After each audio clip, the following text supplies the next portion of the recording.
संक्रमण प्रकरण 7. झोप रात्री चाळवली गेली नव्हती. जाग आली तेव्हा अपेक्षित हुशारी नव्हती, पण जाणवण्यासारखा थकवाही नव्हता. रोज सकाळी निदान गेले 2 दिवस तरी त्याच्या मागे सकाळचे कार्यक्रम उरकायची घाई असायची. कारण स्नान वगैरे उरकून 8 वाजता मनोरमा सदनवर हजर असायला हवं होतं ना. आज तिकडे जायचं नव्हतं, तेव्हा आराम करायला काय हरकत होती. पण मनाच्या एका भागाला हे पटत नव्हतं. केवळ संकटाच्या वेळीच देवाची पूजा अर्चा प्रार्थना करण्याची आणि आवश्यकता नसली तर त्याला पार विसरून जायचं, हा सोयीस्कर स्वार्थीपणा नव्हता का? देव म्हणजे काय एखादा टॉर्च होता का, की फक्त अंधार पडला की लावायचा? खासच नाही. तो भक्तीचा दीप मनात सतत तेवत राहिला पाहिजे. शरीराला जसा नियमित व्यायामानं एक घाट येतो, तसा नियमित देव अर्चनेनं मनालाही एक घाट येत असला पाहिजे. त्यातूनच संकटाला सामोरं जाण्याची शक्ती मनात निर्माण होते. पण हे सर्व मानसशास्त्रीय व्यापार त्याच्या समजापलीकडचे होते आणि तो त्यासाठी डोकं शिणवून घेणार नव्हता. सकाळची पूजा अर्चा नैवेद्य हा कार्यक्रम तो चालू ठेवणार होता. ब्लॉकमध्ये आल्या आल्या त्यानं इतका वेळ छातीशीच घट्ट धरलेली श्री दत्तगुरूंची प्रतिमा हॉलमधल्या टेबलवर ठेवली होती. आता बाहेर जाऊन तो ती प्रतिमा घेऊन आला. हातात घेऊन कोचावर बसला. समोर प्रतिमा धरून तो निरखून पाहू लागला. रात्री चढवलेला हार सुकला होता. त्यातली काही फुलं गळून पडली होती. पण प्रतिमा जवळ आणताच अजूनही मोगऱ्याचा तो मंद सुगंध जाणवत होता. त्या प्रलयंकारी संकटातून सुखरूपपणे वाचल्यानंतर जाणवलेली पहिली संवेदना, तो मोगऱ्याचा सुगंध. त्याला वाटलं यापुढे हा सुगंध प्रत्येक वेळी ती आठवण जागवणार आहे. मरगळ झटकून तो उठला. प्रतिमा साईड बोर्डवर ठेवली. चहा करून घेतला आणि स्नानासह सकाळचे सर्व कार्यक्रम उरकले. संध्याकाळीच आणून ठेवलेला मोगऱ्याचा हार फ्रीजमधून काढला. पिशवीतून आरतीचं बाकीचं सारं सामान काढलं. कपाटातली पुडी काढली. सर्व काही साईड बोर्डवर ठेवलं. प्रतिमा नॅपकिननं साफ करून घेतली. साईड बोर्डावर पूर्वाभिमुख अशी ठेवली. हळद कुंकू गंधाक्षता यांनी पूजा केली. हार चढवला आणि समोर प्रसादाची पुडी ठेवून नैवेद्य दाखवला आणि मग क्षणभर डोळे मिटून मन त्या देवाकृतीवर एकाग्र केलं. पाऱ्यासारखं चंचल मन. पूर्ण एकाग्रता सवयीशिवाय कशी शक्य होती? आणि तो भलता सलता प्रयत्नही त्यानं केला नाही. मिनिटाभरानं त्यानं डोळे उघडले तेव्हा त्यालाच आपल्या मानसिकतेत झालेला बदल जाणवला. ती मरगळ आणि तो अनुत्साह यांची आता खूणही नव्हती. ही वेलनेसची सर्व काही छान आहे ही जाणीव समजून सांगावी लागत नाही, पण तिची निर्विवाद अनुभूती क्षणाक्षणाला येत असते. दिवस कंटाळवाणा जाणार ही कल्पना होतीच, तेव्हा त्यानं त्याचा फारसा त्रास करून घेतला नाही. शेवटी निसर्गक्रमानं सूर्य पश्चिमेकडे कललाच. दिवसाची रात्र झाली. रात्री 8 वाजता त्यानं पुन्हा एकदा श्री दत्तगुरूंची पूजा केली. नैवेद्य दाखवला. 9 वाजता तो निघाला तेव्हा बरोबरच्या पिशवीत त्यानं मेणबत्ती, काडेपेटी, टॉर्च, एक पुलोवर आणि त्याबरोबरच सकाळ संध्याकाळचे 2 वेळचे नैवेद्य पुड्यांमधून घेतले होते. मनोरमा सदनवर पोहोचल्यावर त्या दोन्ही पुड्या तो त्या ठराविक ठिकाणी ठेवणार होता. महाराजांनी संमती दिली तरच, अर्थात. मनोरमा सदनपाशी पोहोचल्यानंतर त्याला दिसलं की खालच्या खोलीत प्रकाश आहे. त्या एका प्रकाशाच्या चौकोनानं मनाला केवढा धीर येत होता. म्हणजे महाराज आत होते आणि त्याच्यासाठी थांबले होते. पायरीवरच तो क्षणभर गोटाळला. मग पायात स्लीपर तसेच ठेवून आत गेला. खोलीतला छतातला फक्त एकच दिवा जळत होता, पण तेवढा प्रकाश पुरेसा होता. डाव्या हाताच्या भिंतीपाशी 2 खुर्च्या मांडल्या होत्या. एकीत महाराज बसले होते. बसल्या जागेवरूनच त्याच्याकडे पाहत होते. तशी त्यानं स्वागत हास्याची अपेक्षा केलीच नव्हती, कारण कुठे तो आणि कुठे महाराज. तरीही त्याला त्यांचा चेहरा जरासा कठोर वाटला. कदाचित वरून येणाऱ्या प्रकाशाची दिशाही त्याला कारणीभूत असेल. आलास का श्रीकांत? महाराज म्हणाले. ये बस. तो त्यांच्या शेजारच्या खुर्चीत बसला. पिशवीत काय काय आणलंयस? पिशवीत टॉर्च आहे, काडेपेटी आहे, मेणबत्ती आहे. इथे प्रकाश नसला तर बरोबर असावी म्हणून. शिवाय पूल ओव्हरही आहे. रात्री उशीर झाला तर गारठा वाढण्याची शक्यता आहे. श्री दत्तगुरूंची प्रतिमा? ती?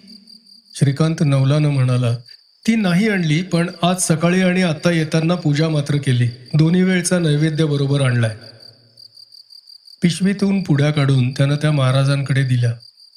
मला कशासाठी देतोस? ते जरा घाईनं बोलले.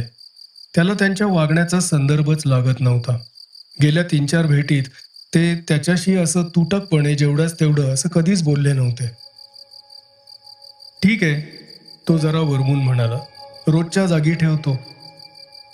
तो खुर्चीवरून उठला, भिंतीपाशी गेला. दोन्ही पुड्या उलगडून त्यानं त्या भिंतीपाशी ठेवल्या आणि परत तो त्याच्या जागेवर येऊन बसला.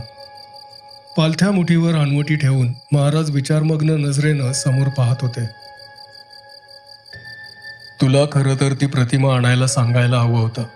मीच नको म्हणालो असेल तर ती चूकच झाली. इथे पूजा अर्चा व्हायलाच हवी. समोरच्या कोपऱ्याकडे बोट दाखवत महाराज म्हणाले, शेवटी काहीतरी पर्याय शोधावाच लागतो, नाही का? पूजा करताना आपण म्हणतोच की चंदनार्थे अक्षताम समर्पयामी. कोणतीही वस्तू उपलब्ध नसली तर तिच्याऐवजी अक्षताच वाहतो, नाही का? जा, ती पिशवी आण. पिशवीत एखादी पोथी असली तर सुरुवातीस आर्ट पेपरवर देवप्रतिमा असेल बघ. श्रीकांतनं ती पिशवी आणली आणि आत हात घातला. हाताला खरोखरच एक पोथी लागली. ती बाहेर काढून वरचं पुठ्ठ्याचं कवर उचलताच आतली आर्ट पेपरवरची श्री गजाननाची सुबक प्रतिमा दिसली. ते चित्र त्यानं महाराजांसमोर धरलं. तिकडे एकच दृष्टिक्षेप टाकून ते म्हणाले, ठीक आहे, प्रतिमा आहे, दीप आहे, तुझी मेणबत्ती आहे ना, मग ठेव ते चित्र नेहमीच्या जागी आणि कर मनोभावे पूजा. श्रीकांतनं स्लीपर काढून ठेवले. ते चित्र भिंतीपाशी तिरकं लावलं. तो चित्रासमोर मांडी घालून बसला. मेणबत्ती शिलगावली. मागे एकदम दार मोठ्यानं लावल्याचा आवाज झाला. त्यानं मागे वळून पाहिलं. खुर्चीवर महाराज नव्हते आणि घराचा बाहेरचा दरवाजा बंद झाला होता. मेणबत्ती तशीच हातात घेऊन तो दारापाशी पोहोचतो न पोहोचतो तोच त्याला दाराला बाहेरून कडी कुलूप घातल्याचा आवाज आला. हा सर्व प्रकारच त्याला इतका अनपेक्षित होता की काही क्षण त्याचा मेंदूच कार्य करत नव्हता. आणि मग त्याला दाराशेजारच्या उघड्या खिडकीत महाराजांचा चेहरा दिसला. त्या चेहऱ्यावर दिव्याचा अंधुक प्रकाश आणि मेणबत्तीचा हलका प्रकाश पडला होता. त्या हलत्या प्रकाशात त्या चेहऱ्यावरून सावल्या सरकताना दिसत होत्या. महाराज, हे काय? श्रीकांतला बोलताना मोठे कष्ट पडत होते. जी गोष्ट काल रात्री जमली नाही ती आज जमणार आहे. महाराज बोलले, पण त्यांचा आवाज किती वेगळा येत होता. मला काही समजत नाही. समजेल ना, मिनिटभरात समजेल. ते सारे तुझ्यासाठी आले म्हणजे समजेल. काल रात्री मोठ्या अपेक्षेनं आलो होतो. काम फत्ते झालं असेल आणि माझ्या श्रमांचा मोबदला मिळेल या अपेक्षेनं आलो होतो. महाराज, तुम्ही तर मला मदत करण्यासाठी आला होतात. मदत करण्यासाठी? हा, केवढी व्याजोक्ती. अरे, तुझा बळी गेला का नाही ते पाहण्यासाठी मी आलो होतो. त्या बदल्यात मला एक अकल्पनीय शक्ती मिळणार होती. जाऊ दे, त्या गोष्टी तुझ्या समजापलीकडच्या आहेत. त्यासाठीच तर काल रात्री सारा बनाव रचला होता. पण अगदी शेवटच्या क्षणी तू सुटलास ना. सारे श्रम मातीमोल झाले. पण आज सर्व व्यवस्थित होणार आहे. महाराज, अजूनही माझा विश्वास बसत नाही. मनात असतं त्यावरच माणसाचा विश्वास बसतो. महाराज कडवट आवाजात म्हणाले. माझ्या प्रार्थनेची जागा न सोडणारा मी गेले 2-3 दिवस तुझ्यासाठी एवढी धावपळ काय उगाच करतोय? 2दा तुझ्या घरी आलो, 2-3दा या जागेवर आलो. अरे, इथे पहिली भेट देताच काय प्रकारे ते मला समजलं आणि हेही समजलं की एक आयतं घबाड आपल्या पायाशी चालत आलंय. या वास्तूतली दुष्ट शक्ती माणसाचा बळी घेण्यासाठी वखवकलेली आहे. आता त्यांना त्यांचा बळी मिळणार आहे आणि मला जा, तुझी वेळ आली आहे. फालतू गोष्टीत दौडायला मला वेळ नाही. खिडकीतून दिसणारा त्यांचा चेहरा एकाएकी दिसेनासा झाला. श्रीकांत जागच्या जागी गोठल्यासारखा उभा होता. सर्व शरीरभर एक बधीरपणा पसरत होता. महाराजांच्या अनपेक्षित शब्दांनी सारं जगच त्याच्या भोवती उलटं पालटं झालं होतं. पायाखालचा आधारच निखळला होता. आता तो आपला तोल कसा सावरणार? समोर एक आदरणीय, उदात्त, मनाला धीर आणि विश्वास देणारं चित्र दिसलं होतं. पण आता ते चित्र एकाएकी काटकोनातून फिरलं होतं आणि ती धारदार कड त्याचा काळीच कापीत गेली होती. फूल म्हणून उचललं त्याचा धगधगता निखारा झाला होता. नक्षीदार संगमरवरी फरशीवर टाकलेलं पाऊल दलदलीत फसलं होतं. एवढा दारुण विश्वासघात? या पछाडलेल्या घातकी जागेत त्यांनी त्याला रात्रीचा बोलावला होता आणि आता बाहेरून कुलूप लावून कैदी करून ठेवला होता. त्या घरातून बाहेर पडायला दुसरा मार्गच नव्हता. आणि या आडबाजूला त्यानं कितीही आरडाओरडा केला तरी त्याचा काय उपयोग होणार आहे? त्याचा आक्रोश कोणाच्या कानावर जाणार आहे? तो अगदी अगदी एकटा, अगदी असहाय्य होता. वागण्यात त्याच्याकडून भोळसटपणा झाला असेल, पण मूर्खपणा खासच नाही. तो एक साधा माणूस होता. रोजच्या व्यवहाराच्या सीमेपलीकडच्या या अज्ञात जगात वावरणाऱ्या अमानवी, राक्षसी, पिसाट अस्तित्वांची, त्यांना देण्यात येणाऱ्या बळींची, त्या मोबदल्यात मिळणाऱ्या देणग्यांची त्याला काय कल्पना असणार? ते त्याचं जगच नव्हतं. पण आता तो त्या जगात सापडला होता, अडकला होता. आणि आजपर्यंत या घरात जसे मनोरमाबाई, अनंतराव, दिनकरराव आणि शेवटी श्यामलाबाई यांचे बळी गेले, तसाच त्याचाही जाणार होता. खरोखर त्याच्यावर हा अन्याय होता. त्याचा काहीही गुन्हा नव्हता. प्रत्यक्ष नाही, अप्रत्यक्षही नाही. त्यानं काही या होनपांच्या संपत्तीची हाव धरली नव्हती. ती हातात आल्यावर तो हुरळूनही गेला नव्हता. उलट अजून त्यानं त्यातली कवडीही खर्च केली नव्हती. मग कोणाच्या तरी सैतानी महत्वाकांक्षेचा त्यानं बळी का व्हावं? या जगात काही न्याय होता का नाही? त्याची नजर सावकाश सावकाश भिंतीला लावून ठेवलेल्या देवप्रतिमेवर गेली. काल त्या जागी एक काचेची तसबीर होती. आज एक साधा कागद होता. पण बाह्य स्वरूपानं देवात काही फरक पडत होता का? मानवानं आजवर कशा कशाची पूजा केली नाही. नर्मदेतल्या गोट्यालाही त्यानं देवाऱ्यात आणून ठेवलं. पाषाणाच्या तांदळ्याभोवतीही त्यानं मंदिरं बांधली. देव शोधायला मानवाला कधीच अडचण पडली नाही. मग त्याच्या समोर तर देवाचा चित्रसंकेतच होता. शेवटी शरीरात चेतना आली. पाऊल पाऊल करत तो श्री गणेशाच्या चित्रासमोर आला. हातातली मेणबत्ती त्यानं खाली ठेवली आणि ते चित्र उचलून दोन्ही हातात घेतलं. कदाचित त्याला या देवत्वाची मदत होईलही. त्याला काय माहीत होतं? काहीही नाही. त्याला जशी त्या पिशाच्च्या सृष्टीची काही कल्पना नव्हती, तशी या पवित्र देवसृष्टीचीही कल्पना नव्हती. काल संध्याकाळी इथे काहीतरी चमत्कार घडला होता खास. ते आता बदनाम झालेले महाराज म्हणाले होते, त्या शक्तीचा उत्सर्ग त्याच्याच अंतरंगातून झाला होता. तसंही असेल, किंवा प्रत्यक्ष देवही त्याच्या सहाय्याला धावून आला असेल. त्याचा देवावर विश्वास होता, पण तो या अंतिम क्षणी देवावर विसंबून राहणार नव्हता. वाघ सिंहांसारख्या हिंस्त्र पशूंना आकर्षित करण्यासाठी रिंगणात बकरा बांधतात आणि मचाणावर शिकारी दबा धरून बसलेला असतो. इथेही नेमकं तेच घडत नव्हतं का? पण तो असा बळीचा बकरा बनणार नव्हता. त्या वखवकलेल्या भुतावळीची वाट पाहत तो इथे शुंभासारखा थांबणार नव्हता. त्याचं भवितव्य काय असेल ते असो, तो ते असं अगतिकपणे स्वीकारणार नव्हता. खच खाऊन मागे तर सरणारच नव्हता. उलट नेटानं, निर्धारानं, आत्मविश्वासानं पुढेच जाणार होता. आयुष्याचा अंतच व्हायचा असेल तर तो सन्मानानं तरी होऊ देत. घरातली तेवढी ती एकच खोली प्रकाशित होती. जिन्याच्या खोलीच्या दारापर्यंत पोहोचेस्तवरच प्रकाश कमी झाला होता. त्यापुढे फक्त त्याची मेणबत्ती. दारातून तो आत गेला. नजर उजवीकडे गेली. जाणारच ते पूर्वीचं देवघर.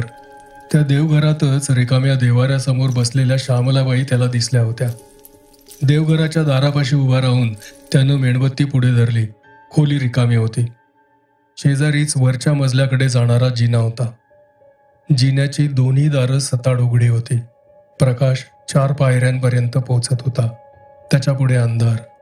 इतर वेळी दिवसासुद्धा तो या जिन्यानं वर गेला नव्हता. पण आता अंधारात केवळ एका मेणबत्तीच्या प्रकाशात तो वर चालला होता. Courage of desperation. निर्वाणीची वेळ आली की दुर्बळातला दुर्बळ जीव सुद्धा आक्रमक बनतो. त्याला माहीत होतं त्या सैतानी शक्तीसमोर आपला टिकाव लागणार नाही. पण आता दुसरा पर्यायच होता कुठे? जिन्याच्या पायऱ्या संपल्या. पायांखाली गुळगुळीत मोझॅक टाईल लागली. डावीकडे दार होतं. दारातून तो मधल्या लांबट खोलीत आला. डावी उजवीकडे 2-2 दारं होती आणि डावीकडच्या पहिल्या दाराला ते नळ्या मण्यांचे पडदे लावलेले होते. ती पहिली भेट त्याला अजूनही आठवत होती. आता तो त्याच दारासमोर उभा होता. उजव्या हातानं त्यानं दार आत लोटलं. नळ्या मण्यांचा पडदा किणकिणला. रात्रीच्या शांततेत केवढा मोठा वाटणारा आवाज. त्या पडद्यातून त्यानं आत पाऊल टाकलं. आत खोलवर कुठेतरी ती जाणीव असलीच पाहिजे, नाहीतर त्या दृश्यानं तो किंचाळलाच असता. मधल्या धुळीनं माखलेल्या गोल टेबलाभोवतालच्या तुटलेल्या वेताच्या 4 खुर्च्यात ते चौघं बसले होते. अनंतराव, मनोरमाबाई, दिनकरराव, श्यामलाबाई अंधारातच बसले होते. त्यांना प्रकाशाची काय जरुरी होती? त्यांच्या चेहऱ्यावरचे डोळे सुद्धा तडे गेलेल्या कवड्यांसारखे होते. पापण्यांची सुद्धा उघडझाप होत नसेल. सगळीच नक्कल, भ्रष्ट नक्कल. फटाक्यावर सुद्धा व्यंगचित्र रंगवता येतं, पण त्याच्या आत स्फोटक शक्ती खच्चून भरलेली असते. पाशवी शक्तीनं काठोकाठ भरलेले हे भ्रष्ट मानवी आकार त्याचं आयुष्य संपवण्यासाठी आले होते, त्याचा काहीही अपराध नसताना. आत खोलवर कुठेतरी संतापाची एक ठिणगी पडली. त्याच्या आगमनाची त्यांना जाणीव झाली असली पाहिजे. ते 4 चेहरे त्याच्याकडे वळले. मानवांच्या सर्व हालचालींची त्यांना नक्कल करता येत होती. मग हसण्याची का नाही येणार? त्या 4ही चेहऱ्यांवर एक भेसूर हास्य होतं. त्याच्याकडे पाहत पाहत ते खुर्च्यांवरून उठून उभे राहत होते. कदाचित फरफटत्या पावलांनी पुढे येतील, त्याच्या भोवती गराडा घालतील. मनात खोलवर पडलेली संतापाची ठिणगी तिची आता एक भडकती ज्वाळा झाली होती. या ज्वाळेत मनातल्या भीती, विषाद, खेद सर्व भावना पार होरपळून गेल्या होत्या. उरला होता फक्त संताप.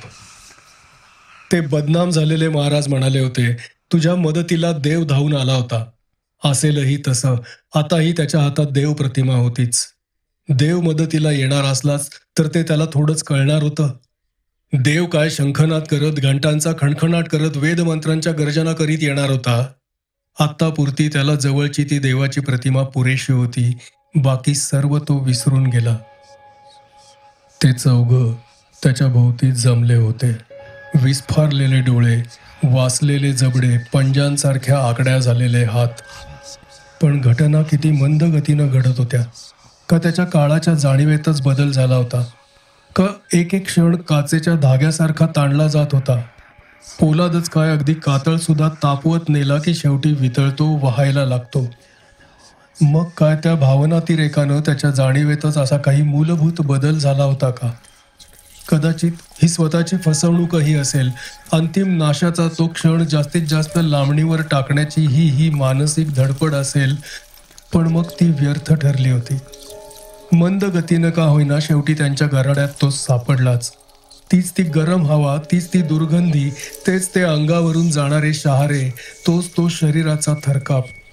त्या शेवटच्या प्रहाराच्या अपेक्षेनं त्यानं डोळे घट्ट मिटून घेतले. सर्व शरीर आतल्या आत आखडून घेतलं. पण तो प्रहार आलाच नाही. आसपासची स्फोटक बनलेली शांतता भंगली. पण ती पशूंच्या चित्कारांनी नाही, तर संथ शांत आवाजातल्या मंत्रोच्चारानं. घट्ट मिटलेल्या डोळ्यातूनही त्याला सभोवतालचा प्रखर प्रकाश जाणवला. त्यानं डोळे उघडले. खोलीत लख्ख प्रकाश होता. वरचे दिवे लागले होते आणि त्याच्या समोर महाराज उभे होते. त्याच्याकडे पाहून हसत होते. त्यानं डोळे उघडताच त्यांनी एक बोट खाली फरशीकडे केलं. त्याची नजर खाली वळली. खाली मळकट काळ्या रंगाची राख विखरून पडली होती. आपल्या भोवती सर्व सृष्टीच उलटीपालटी झाल्याची ही भावना मनाला भोवंड आणणारी होती. त्याला घरात कोंडणारे महाराज आता त्याच्या समोर उभे होते आणि त्याच्या स्वाहाकारासाठी त्याच्या भोवती कोंडाळं करणाऱ्या त्या वखवकलेल्या सैतानी भूतावळीची राख राख झाली होती. मनाचा तोल राखणं किती कठीण जात होतं. महाराज, महाराज, तो कसा तरी म्हणाला. तुम्ही? हो, मीच. ते हसत म्हणाले. विश्वास बसत नाही ना? तुला सर्व काही समजलं की बसेल. पण श्रीकांत, अजून एका भयानक अनुभवातून तुला जायचंय. मनाची तयारी कर. ये. ते वळले.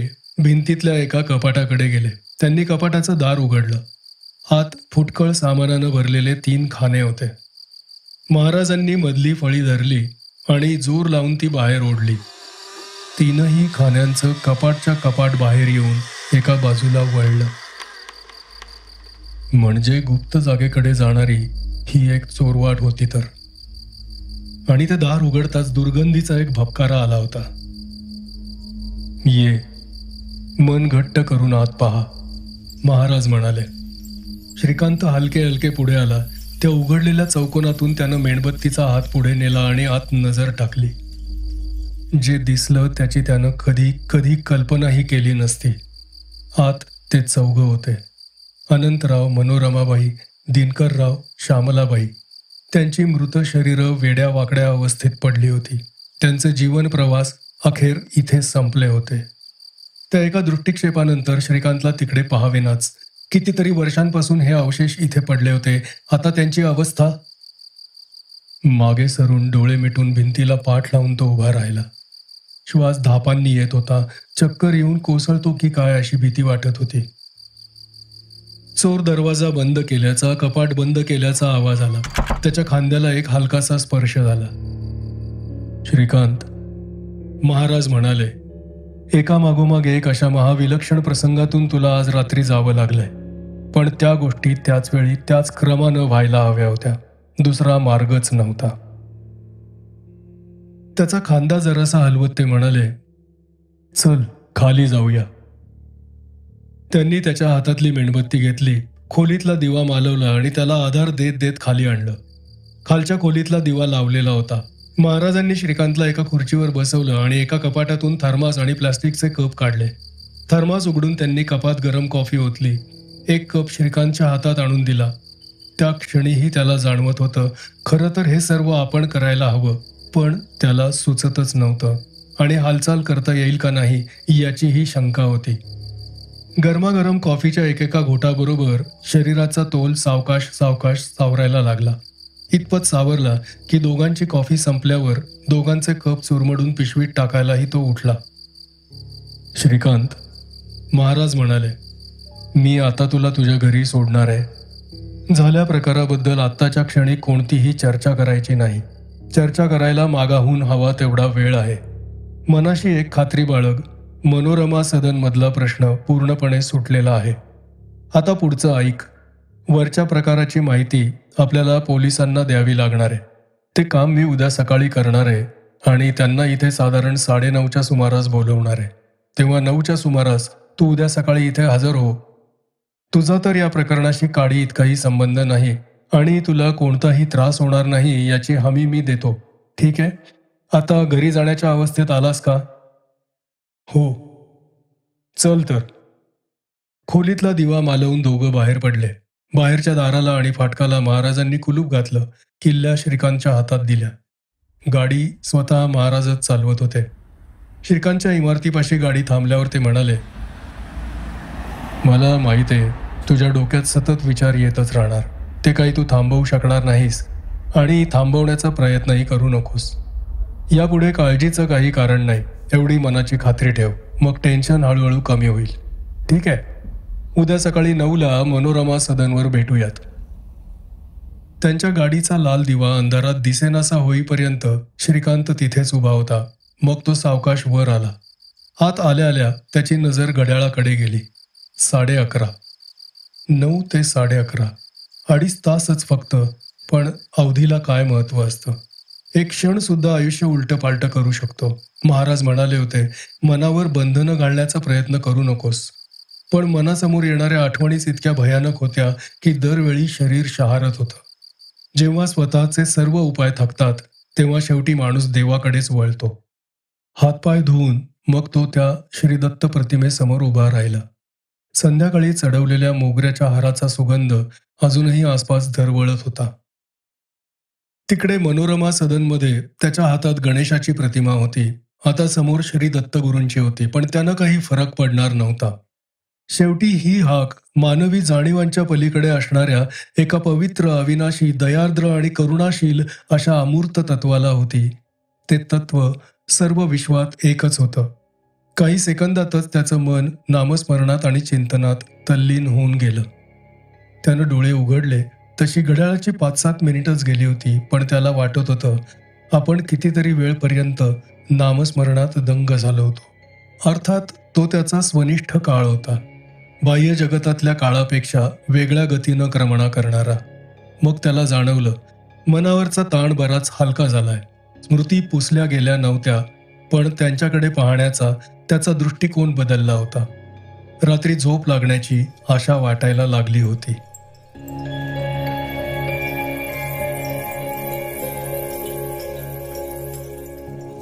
प्रकरण 7 समाप्त.